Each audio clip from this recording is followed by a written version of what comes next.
This podcast is sponsored by nobody. Hey dudes, welcome to Splat from the Past, the only 80s themed horror sci-fi show where things can get totally radical.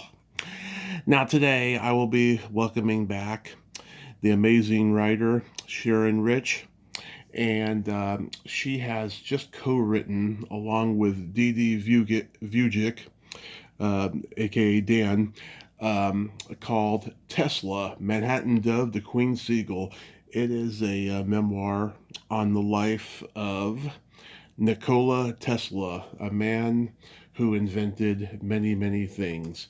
A man who even invented radio, although Marconi took the credit for it. He was a brilliant, brilliant man. And of course, so many things have been named after him, including a rock band and, of course, the car company that Elon Musk owns, much to the chagrin of people.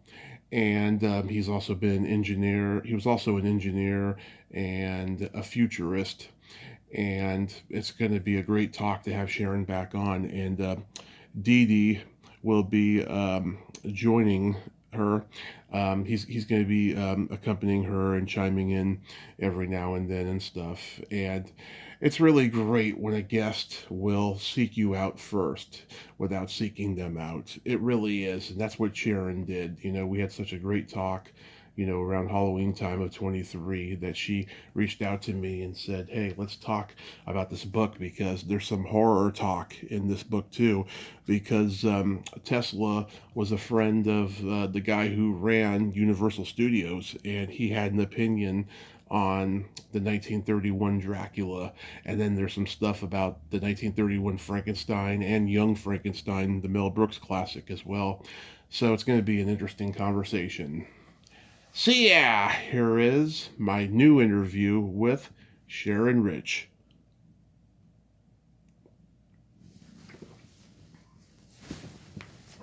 Hey Sharon, welcome back. How are you today? Fine, I'm fine. How are you? I am fantastic. Yes, just another day of being blessed. Good. Wonderful. Yeah, so let's get into Tesla, Manhattan Dove to Queen Seagull, which, by the way, thanks for the digital copy. I thoroughly enjoyed it. Yes. According to the opening liner notes, this was originally a movie script that you and Dan wrote in 2016, right? Yes, that's true. Yeah, so what's... Go ahead. It wasn't made at that time, and so we decided to turn around and take it and turn it into a novel. Basically because the script, it's very biographical, but because you're dealing with a script and you put dialogue in people's mouths, and then therefore we figured it was to carry out that theme, we would have it as a novel and follow the script, the way the script had worked. Yeah, so what's the origin story of wanting to write about Nikola Tesla? Well, let me introduce my co-writer here, Dan Vujic, and he will explain that because he approached me with the project. Hi, Dan. Nice to meet you. How do you do?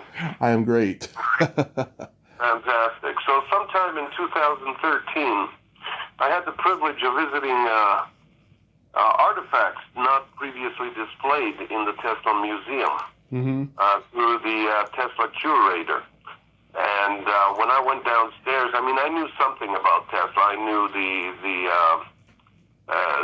general public domain information, but what I saw downstairs was just remarkable. A decanter whiskey set, which is in direct contradiction to the fact that he never drank.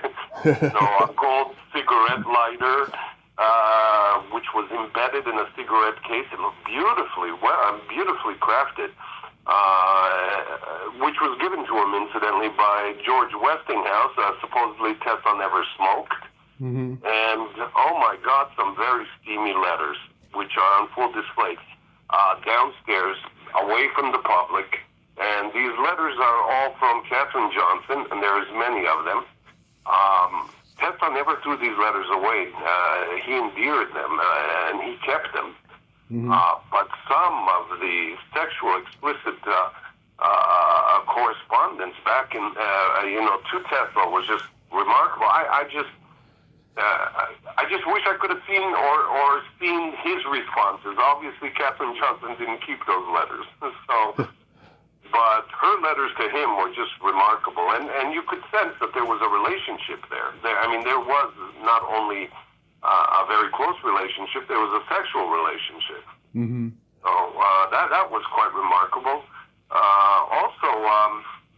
Oh my gosh, I asked about these artifacts in the basement, and officially, what they call them is, what did they call them? Overflow artifacts? Yes, that was the overflow artifacts that couldn't fit in the museum's main showroom, which is bullshit, you know? Yeah. It just contradicts the image of Tesla, and there are certain people that just want to maintain that image. I think it comes from the Serbian government, but it also comes from the U.S. as well. I think they're in cahoots with each other, where it's in everybody's best interest that there is a certain image of Tesla that should be maintained. Because I don't think the Serbians could do this alone. Obviously there were powers that were in the U.S. that also suppressed a lot of this information. So on the strength of my witnessing these artifacts, I thought, wow, this would just make a great conspiracy story for a movie, you know? Yeah. And that's how it started, yeah. And then Dan approached me because of my writing Sweethearts and exposing the Jeanette MacDonald Nelson Eddy love affair that went on for 30 years. And so he brought me on to write it because partly this is a love story. It's a sad love story. But I came to understand what Tesla was like and what he went through emotionally. So that's why I came on and co-authored the script with him, and we co-authored the book together. Yeah, and I might add an interesting note. When we tried to get financing for the script, we thought it was logical for the Serbian government to finance this script because they tend to finance patriotic stories, but they didn't want to finance this movie because it ran contradictory to the image of what is known of Tesla. That's my only explanation for that, for sure. Interesting. Well, yeah, my feeling on it is this, that what we tried to do, and I think we accomplished, you can sort of let us know what you think, was to bring out, it's not written in a scandalous way, but it's written in a way that you get a better grip on who Tesla was emotionally, as well as rattling off what he invented. And, it's kind of like the character of Sheldon Cooper on Big Bang Theory, where the man is eccentric, and yet every so often there's a side of humanity that really shines through and really endears you to him. That show was so successful on television for so many years, and I think that Tesla himself had similar personality traits, and so my goal in working on the project was really to show why, for example, at certain times Tesla had a nervous breakdown, okay? That's mentioned historically, but nobody says why exactly or what was happening or what's behind the scenes, and that's where I kind of played history detective, going back to all the printed material in his own memoirs to see if we could get clues as to what really caused the ebbs and flows in his life, and I think we succeeded to a great degree. Absolutely. It reminded me like of another Da Vinci Code in a way. Well, yeah, what's interesting in this book is that Tesla may not have died the way it's and I use the word liberally. May not have died the way it's depicted. Honestly, I believe that he manufactured his own death through the help of his friendship with the Luciano gang. he chose January 7th, which is symbolic in its Christmas for the Orthodox Christian faith. Mm-hmm. And he always thought it was fitting to please his Father before he leaves this world. And if you're to die, why not die on such a important religious day? That's one reason. The other thing is most of his work was never really recovered from his safe.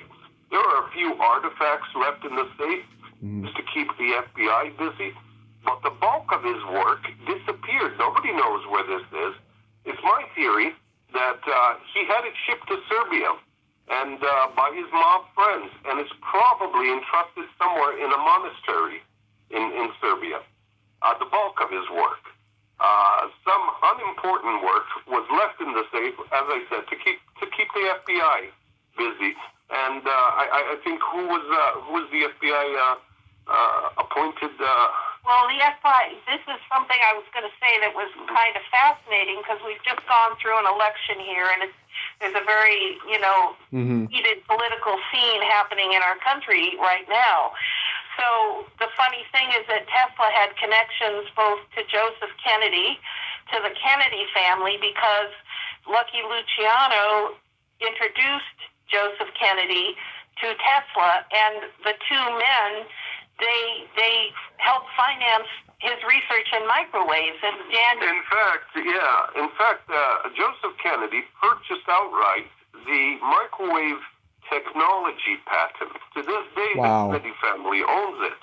They've made millions, possibly hundreds of millions on this invention. And then when Tesla died, there was this scramble because he had been working on what Oppenheimer and the others had been working on, right, with the Manhattan Project.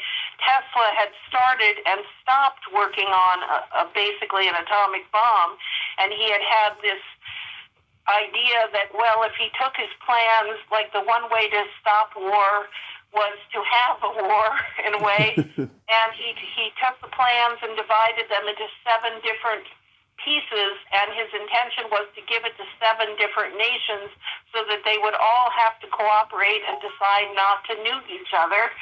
And so that didn't exactly happen. If I might just interject, the reason that didn't happen is, and this is ironic, is because Einstein talked him out of that.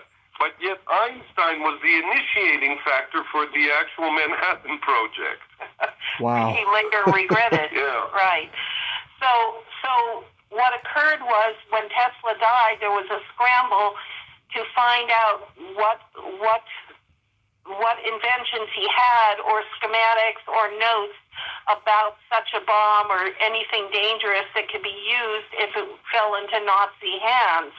And so the problem was they waited 3 weeks before they got somebody to come in and go through everything that was still left of Tesla's material. And by then, the safe had been opened and cleaned out. The safe deposit box where Tesla said he had a prototype there had been replaced with some generic nothing piece of electric equipment. Half of his notebooks and things had either pages torn out, scribbled out, were missing. Trunks were missing. I mean, it was a joke that 3 weeks passed before the one person got there to actually deal with it. And they looked to find out who was the one person who could understand the caliber of what Tesla was writing about.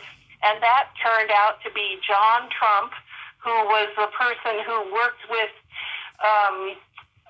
X-rays and had come up with very high power ones. And that was President Trump, now President Trump's uncle. Yes. Wow. And he came in and did a whole, I think 2 or 3 days of looking through everything that was there, and there was nothing really there. He turned over his notes about what Tesla had been writing about such a bomb back in the late 30s. Mm-hmm. But there was nothing there that he could pin that could be dangerous. But it was so after the fact that it's kind of a joke. Just, if I might just quick sure. correction. Yeah. Sorry. Tesla was actually not developing a nuclear bomb. That's an altogether different technology. Okay. His technology, we refer it to a nuclear bomb because it has the equal amount of power. He was developing something called a particle beam. It's like a series of lasers. When they meet together in a certain place, they create this incredible explosion. In fact, it is believed that this particle beam was tested in Russia. I can't remember the exact date now, but some years ago, well, not some years ago, but more than half a century ago, there is a recorded incident somewhere in Siberia where there was an incredible explosion in Siberia, leaving a huge, huge crater. The then Soviet Union official story was that it was a meteor. But the Americans or any other country could not confirm that such a meteor even entered the Earth's orbit, much less hit a part of Russia. And that was sort of swept under the rug very quickly and much forgotten. But a Google search can find that information. To me, it looks like it was the particle beam experiment.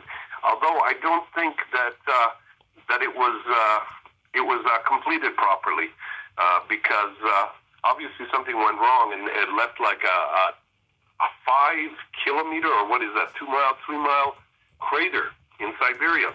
I think a couple of the biographers have acknowledged that it was given to Russia. Yeah, because sold to Russia. The reason is where it's possible that it was sold to Russia instead of 7 other countries is because the Russians did send a special envoy to have a meeting with so this is documented, and there was conversation. What became of that meeting, nobody knows, as it wasn't recorded. But it was while the Tsar was still... Yes, while the Tsar was there, Right. Before the Soviet Union. It is possible, and I only theorize now, it is possible that Tesla was pressured out of responsibility to provide such a weapon to the Russians. Why I say responsibility is because World War I was started in Bosnia, which was part of Serbia then, by a Serbian subject, a Serbian citizen. And, of course, the Austro-Hungarian Empire was an enormous power then. They would have just squashed Serbia if it wasn't for the Russian intervention of that war. And then, as you probably know, then a lot of other countries started to file in, notably Germany, and hence the start of World War I. But the point is, millions and millions of Russians died in defending Serbia. I think they used that card against Tesla, but I think Tesla didn't give them the absolute plans. I think an element was missing, and hence why today the Russians don't have this weapon. Yeah, that is crazy. Wow. And Sharon, you mentioned that Tesla was friends with Carl Laemmle, who ran Universal Studios, and he saw the 1931 Dracula. Yes. Well, here's the story. It's very interesting. Carl Laemmle, which I didn't know till I researched it, he had a falling out with Thomas Edison because when he started his film company, Universal, Edison was, jumping on him and trying to, shut him down. So he actually went to Europe and opened the company there, filed paperwork and whatever he had to do over there so that he was protected from it. And then, as is commonly known, Tesla and Edison were at odds because of direct current versus alternating current. And so Tesla pretty much figured Edison was his enemy. So when Laemmle contacted him in New York, saying he wanted to talk to him, Tesla was already aware of the falling out that they had had, and so he agreed to go see him. And what had happened was Dracula had come out, and they were going to do Frankenstein, and I thought it was really that Tesla didn't like Dracula because of where he was born was so close to Transylvania, and after that film came out, people were asking him, "Oh, well, you know, are you a vampire? Do you drink human blood?" You know, they thought it was true, and so he was kind of annoyed with that. So he didn't quite know what he was walking into when he met up with Lemley. But it turned out they were going to make Frankenstein, and in the Mary Shelley novel, I think it's lightning that animates the monster, but they wanted something more dramatic, and so the special effects fellow wanted Tesla to build a Tesla coil that would, you know, make a lot of noise and lights and shriek and be very melodramatic, that he could, you know, flip a switch and that would animate the monster. And so Tesla was really pleased and decided to do that. So he built one especially for Frankenstein. Wow. So the amazing thing about that was that fast forward to 1974, and Mel Brooks is going to make Young Frankenstein, and he was like, "Hey, I wonder if that Tesla coil still exists." And he contacted the special effects guy, who had it stored in his garage, and they turned it on, and it still works. So Mel Brooks used that one in Young Frankenstein. Wow. So I thought that was just a really cool piece of Hollywood trivia. Oh, yeah. And of course, it kind of connected with what I had written about, because here you are with Jeanette MacDonald, Nelson Eddy, and actually this year is the 90th anniversary of their first movie together, Naughty Marietta, in which they sing "Ah, Sweet Mystery of Life." And of course, in Young Frankenstein, you have, you know, Madeline Kahn, you know, the bride, hitting the sack with the monster. Peter and Boyle. Then you hear her singing "Ah, Sweet Mystery of Life" at the top of her lungs. So I thought that was kind of a cute coincidence, and we added that into the book. Yeah, I love that movie. I still think it's Mel Brooks' masterpiece. Oh, it is.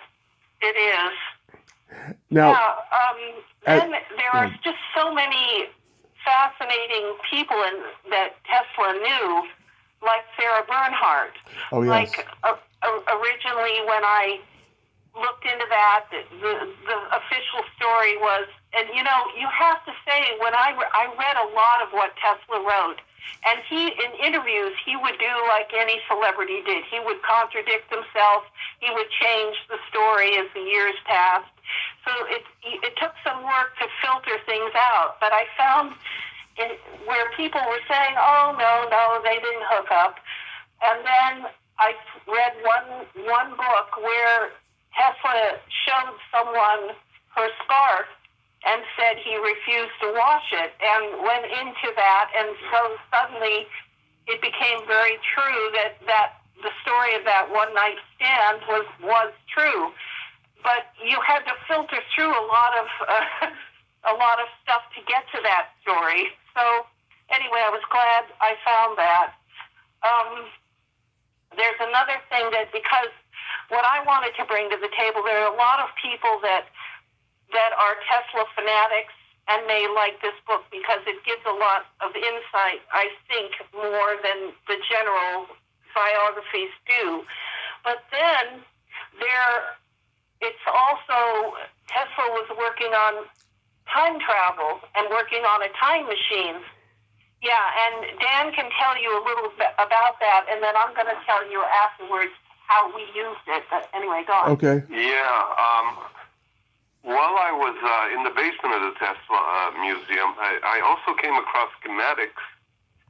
They weren't completed schematics, but schematics nonetheless, about a time radio, about his theories of a time. Actually, he started drawing up plans on it, and in his notebook, there were calculations, there were pages after pages about a time radio. And what struck me was a note, and the fact, several notes in it. Tesla had this habit of writing to himself. He was very meticulous about that. And one theme that kept repeating itself was, Einstein is wrong. It is not possible to travel to the future because the future has not yet happened. one can only travel to the past because the past is recorded. It's there. It happened. But you cannot go to some place that has not happened. And also, solid matter cannot time travel because it would disintegrate. The only way to travel in time is through radio frequency, because radio frequency will not disintegrate. It uses a frequency, an electromagnetic frequency. So he came up with this idea: if I made a time radio, if I made a radio to communicate with the past, the problem with that is the past does not have a receiver, right? Yeah. So, or a transmitter. So the idea was to create a time radio in 1913, Right. tuck it away for 80 years, and then have some specific person contact me. And so I can learn about the future. I can learn which of my inventions were disastrous, and I could stop myself from creating such inventions or making such decisions. Possibly that's why the Russian particle beam didn't work so well, you know? Mm-hmm. So that's the idea of it. He gave his time radio to a bellboy. This part is fictional, of course. And that bellboy, as loyal as he was to Tesla, he kept it in his attic for 60 years. And upon his death, or just before his death, he entrusted the radio to his grandson. Wow. And his grandson actually contacted Tesla in the book. This part is fiction, of course. Yeah, this is how we used it as a tool. So because of what Dan is saying, that all these things are accurate, where Tesla kept stating, and I've seen it in the history books, that I need to know whether my invention is going to be used for good or evil, and if it's going to harm the world, then I'm going to uninvent it, basically. And he states that over and over because all he's trying to do is help mankind, and he only wants to invent the things that will forward that and not destroy things. And so we use that as a tool. But what I found interesting, because there is so much interest in time travel, and you look at the success of Outlander, for example, where you go to a series of, standing stones in Scotland, and I would say that, this is something, this book would have a great appeal to fans of Outlander, because what did Tesla do? He didn't have standing stones, but in real life, there was a tree in Central Park. He used to go to Central Park like almost every day, and people have noted that in history, and they've noted that he had a certain tree that he called the Oak of Eternity. He named it that. And so we used that as how it was going to work, because obviously that was something on his mind, trying to pinpoint a place or somehow that he could get that time connection in. And so I think that worked well, and it was also, like I said, it's a very sad love story, which we bring out in his life that not many biographers have documented, but because the trail kind of goes cold at a certain time in history with her, and we carried it through using this method of doing. I think it worked very, very well, and it was pretty effective. I don't know what you think, but we thought it worked well. No, it's great. The whole thing is great. I'm curious though, like, why did Marconi take credit for inventing the radio? Marconi came as an apprentice to work with Tesla and basically ripped off the whole radio thing and then took credit for it. See, Tesla was the kind of guy that he didn't care about the fame. He would just go invent. To him, it was like, I'm going to go invent it and this and that, and he was not good at marketing. See, that's why Thomas Edison was a genius, because he didn't necessarily invent everything that he's famous for, but he knew how to market it. He'd get the patent on it, and he'd market it, and he'd get the credit for it.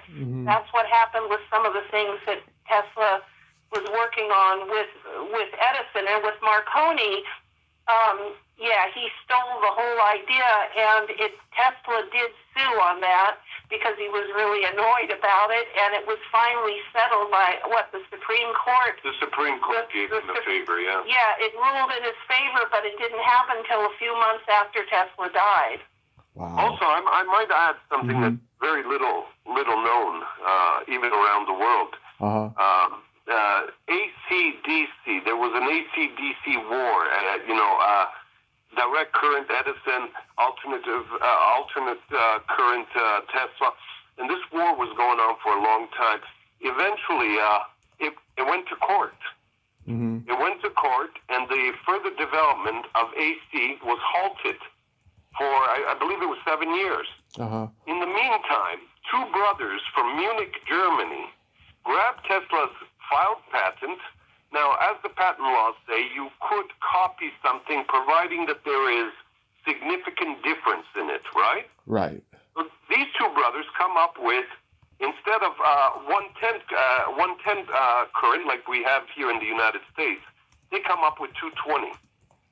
And they light up Munich while these two guys are in court in New York. And most of the U.S. is still not on AC.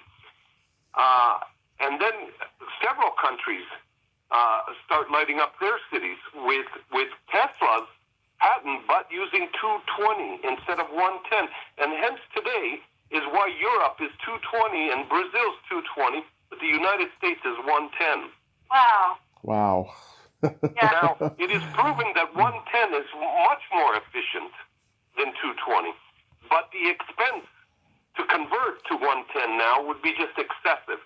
And that's why all of Europe and much of the world is still with 220, whereas we here and in Canada are at 110. Tommy, one thing that amazed me when I started this project was all I knew about Tesla really was that he invented electric cars, which he did invent one in 1931, but it didn't run on battery the way Elon Musk's cars do. It ran differently just on air, right? No, not quite air. Yeah. You see, his engine, we can't call it an engine. Engine requires petroleum or some other fossil fuel. His motor would operate from wireless electricity. See, what Tesla would do is he would put up two towers, he did this actually in Central Park, and these two towers would emit wireless energy throughout the park. That engine would start based on this wireless electricity. It would require no battery, so he could drive it around the park, but once he leaves the park, there is no more wireless energy, and the car would stop. And his idea was, why don't all vehicles run like this, and we'll just put up towers every 2 or 3 miles throughout the cities. And everybody has wireless electricity to operate their vehicles. And the big three manufacturers, GM, Ford, and Chrysler, they were all on board on this. I mean, he sold them, and they were all going to do that. They were going to convert from fossil fuels. But what is it called again? The oil people. Oh, the Rockefellers. Oh my God! Rockefellers. I always want to say Redenbacher. That's a popcorn guy, right? Yeah. The Rockefellers put a halt to that because they had significant interest in Pittsburgh steel, and they basically just blackmailed the three big manufacturers. They said no. Yeah, you do this, you get no steel, and they all defaulted back to fossil fuels. Yeah. God. One thing that I found interesting was the fact that, people who don't know anything about Tesla, as I really didn't when I came into this project, you learn by reading this book, you learn how many things we use today that he invented between the late 1800s, say, and the 1930 at the latest. Right. He had an electric car. He had microwaves. People give Marie Curie credit for the X-ray, but she used, I think, 9. How many patents? I think it's 9. No, is it 9 or 4? I don't know, but anyway, to get her X-rays to work, she used his Tesla's patents, and he has X-rays. He X-rayed his hand. There's all sorts of early X-rays that he did. I mean, he invented Wi-Fi. He's talking about Wi-Fi, and he's talking about cell phones that you'll be able to keep in your pocket. Shall we tell the story of the cell phone? I must share this with you. Mm-hmm. So he walks into J.P. Morgan, who was his financer, Yeah. and he's holding this brick of a cell phone. It's like a huge brick. And he says, I did it. This phone and others like this phone can communicate with each other wirelessly. Mm-hmm. J.P. Morgan says, great. You know, and then J.P. Morgan eventually says, how do we charge for this? And Tesla says, I don't know. I didn't think about that, you know. Yeah. And more or less, J.P. Morgan ushers him out of the office and says, that's a terrible idea. That's a stupid idea. Tesla, bring me ideas that make sense. You see, with the land telephones, the way they used to charge people is by impulses, right? Right. Not impulses, sorry, pulses. By pulses. For example, if you were to speak to someone across the street, the pulse would go bum bum once every 10 seconds. The further you are away, the pulse would increase in speed. Each pulse indicates a unit of money. Right. And this is how the telephone companies charge people. But with wireless telephone cell technology, there is no pulses. And it took people until 1974. Some genius at Motorola figured out how to charge wireless phones he invented the beacons that would bounce signals from tower to tower when people use two cell phones. And Motorola came out with the first phone. And if you Google this, you'll see that huge brick phone. I think most people are familiar with it. That phone is based on Tesla's patent. There are so many things that we use that are based on his patents. I mean, he did an experiment, which I don't even remember what the year was, but it was with Samuel Clemens, i.e. Mark Twain, who wrote Tom Sawyer, where Clemens sat and typed on a typewriter, and then they showed it up on a big screen, and Tesla got up and explained that in the future, you know, your thoughts, whatever you write or you type, are going to be seen by people all over the planet. They'll be able to know your thoughts. They'll know what you want. You can send pictures. You can spread news. And, you know, all this stuff, to which Westinghouse was like, well, who would want to read the news on their telephone? But, you know, all these things that he invented, but he also said, I'm 100 years before my time. But just imagine if the cell phone got the go-ahead in 1931, where American technology would be, where the smartphone would be today. They shelved it for... What was it? 40 years they shelved it. Mm-hmm. Right. Then there's, you know, the book covers a lot of different things. You know, there's the love story. There's the time travel, as it is. There is the mystery of Tesla's death and whether it was natural or whether it was murder. And one of the things that interested me, we had a character, we used a person, a real person, changed his name because he had a lot of dialogue in the script and then also in the novel. So to that degree, the dialogue is fictionalized, but not the events of what happened. And that man did not believe that Tesla had a natural death.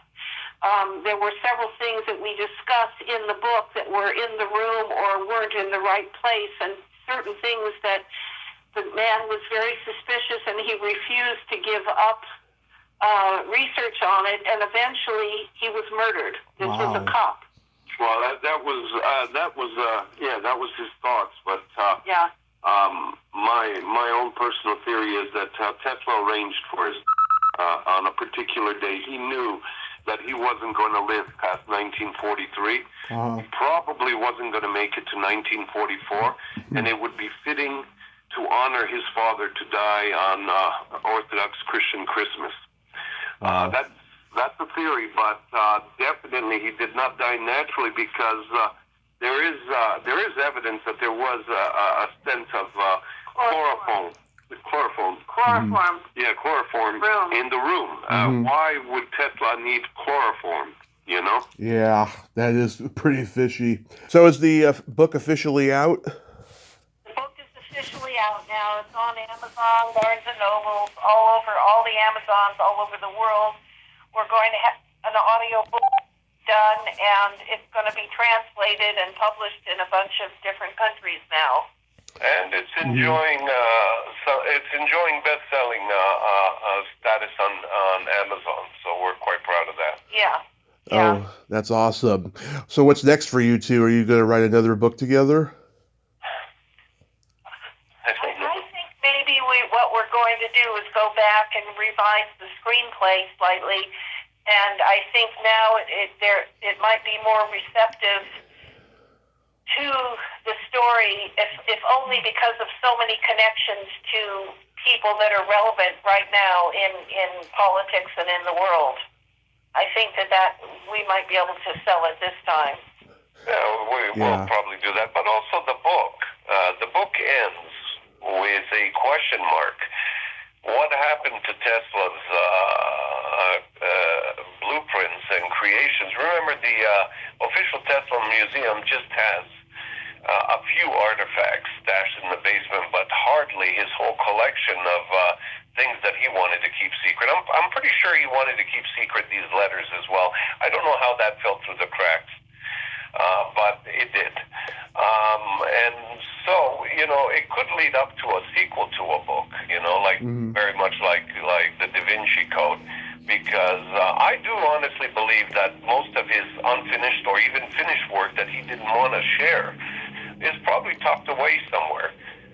If not in the United States, probably in Serbia, because I think he would entrust it to a monastery, because they're pretty secure, And even in Serbia, you can't get court orders to ransack a monastery, regardless. So Yeah, some of my other project this year is we are hoping that Sweethearts will be made into a film. This is the 90th anniversary of the first MacDonald Eddy film. We have a great director, Jason Connery, Sean Connery's son, and moving forward. Yeah, it's.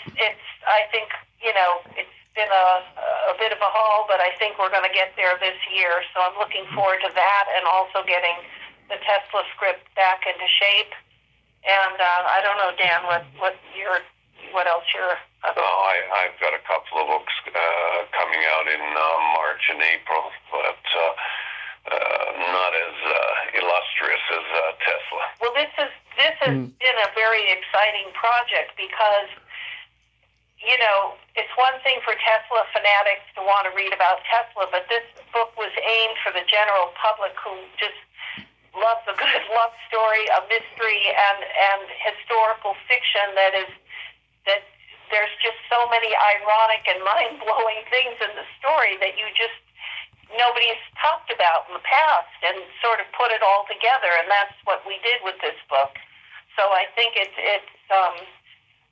pretty exciting. And like I said, I came into it knowing nothing about Tesla, but now, I think everyone should realize that all these things he invented 100 years before it actually came into existence, and it's just been a matter of time and politics and money and whatever subterfuge or whatever to get it to all happen. But things are starting to be uncovered now, and I think that even with what Elon Musk is doing with Starlink and all the things that are suddenly new and exciting in this world would be old news to Tesla. Yeah. Because he was working on it years ago, a century ago.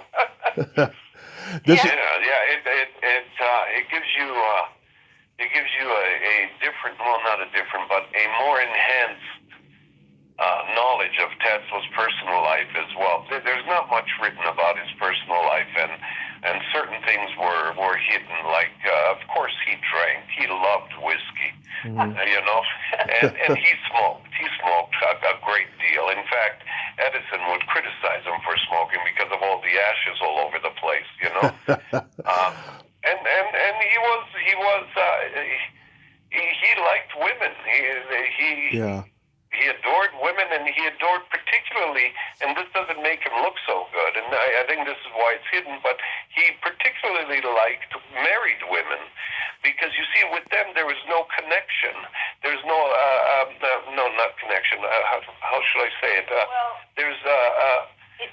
He didn't have to worry that they would drop everything and want to get married and have children and go through the whole thing. Well, because he was married to his career. He was married to his work, and he thought he would be a terrible husband. But at one point, he said, "I regret that how much I gave up by not getting married and having a normal life." But he didn't feel that, there's many quotes out there where he talks about how he just doesn't feel that they would mix because he would never put full attention on a relationship. Yeah. His work would always come first. Oh, and there's also an interesting fact about Tesla. How do you imagine a man of his status and popularity in the United States and around the world? How do you manage? How do you imagine that in the 30s and let's say the 30s, he died in 43, but particularly the 30s, there isn't a single film clip of Tesla. Right. There is no single audio clip of his voice. How do you avoid that? Well, you had no internet back then. Yeah, but still, there was you can go to YouTube, you can search archive films of Edison and even his voice, right? Mm-hmm. But there's nothing of Tesla. Nobody knows today what he sounded like or even how he walked. We addressed a mystery in the book where when he went to Serbia after his mother died, he spent 3 days there, and he did a couple, I looked it up, he did a couple of lectures, and then nobody else, he just vanished. Nobody knows what he did or what happened there, and we just delved a bit deeper to come up with what he was doing in Serbia those 3 days. There's so many mysteries surrounding his life that other authors will just write, well, this is what happened. He went to Serbia and he gave 2 lectures. But we went a little further to find out what was really happening in his life and why did he really go there. Yeah, he spent 3 days and 3 nights there. The lectures were, I believe, a couple of hours. Yeah, a couple hours. Yeah, and I think, in fact, the both lectures were on the same day, but in different locations in Belgrade. So that doesn't explain the other 2 days. I mean, he just locked himself up somewhere, probably with someone. Oh, nothing wrong with that. What I found in researching some of the early stuff was that when he first went to college, he was womanizing a lot. That's how it was described. Mm-hmm. And he got into a lot of trouble, and his cousins were apparently helping to fund his college education, and they got very annoyed with him and threatened to cut him off if he didn't stop partying. So that was interesting. That's not broadly known, but it was found, I found it. So a couple of years ago, I interviewed a woman who wrote a book about Polly Adler, who had a whorehouse in New York. I wonder if he was a regular there.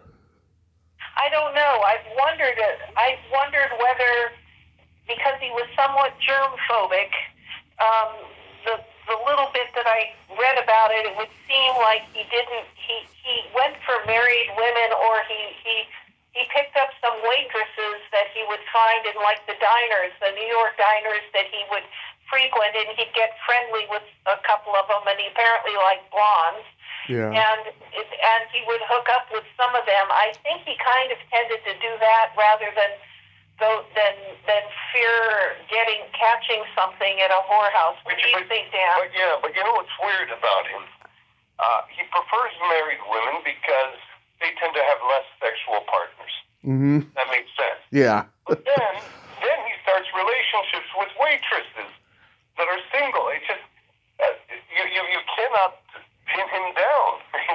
Yeah. He's very, very unpredictable. I mean, I don't know what to say. If he's so germ-phobic, Yeah. why the waitresses? I don't know. Yeah, I know. Well, yeah, that whole thing I tried to address in the book, and I think we did a good job sorting that out and how he ended up, what kind of a sex life he had, as it were, in his later years, particularly because what I noted was that there were more comments about how he would, sit and wash his hands frequently, and he seemed to be more Like Howard Hughes. about that in later years. Yeah, he was like Howard Hughes. Howard Hughes was a notorious germphobe. That's right, and yet Howard Hughes had affairs with lots of women.